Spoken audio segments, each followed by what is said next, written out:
Привет, друзья! С вами, как всегда, я, ваш Петрович, друзья. Сегодня я хочу вам такой анекдот рассказать. Ну, значит, свадьба, молодые женятся. Ну, поженились, все. Молодые, красивые, богатые. Что еще для счастья нужно? Живи и радуйся.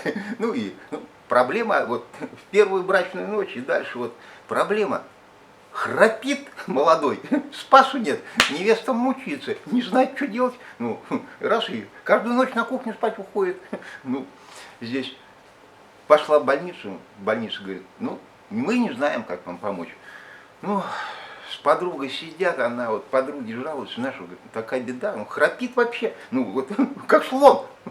Она, подруга ей говорит, знаешь, говорит, там в деревне бабулька, говорит, живет одна, ты вот съезди, ну, вдруг бабки-то они это, вдруг поможет.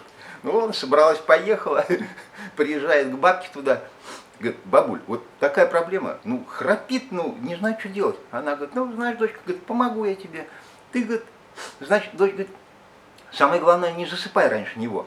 А как он заснет, ты труселя-то с него стащи и ноги ему раздвинь. Вот, ну, конечно, совет странный, но послушал, поехала. Ну и ладно, заспает муж, храпит, она с него трусы стащила, ноги ему раздвинула, и, о чудо, тишина. Ну и все, и она вот каждую ночь дожидается, пока он засыпает, трусы с него раз снимает, ноги ему раздвигает, и все, и тихонько все, не храпит. Ну и думает, надо ж поехать бабку отблагодарить, да узнать вообще, как принцип действия этого, что происходит-то. Ну ладно, едет опять к бабке. Приехала, говорит, бабуль, говорит, огромнейшее тебе спасибо, говорит, вот ножки тебе кланяюсь, говорит, только ты объясни, а как это вообще происходит-то?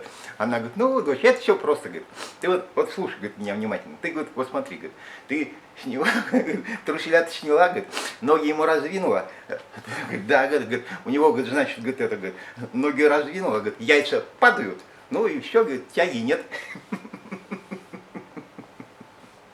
Пока, друзья.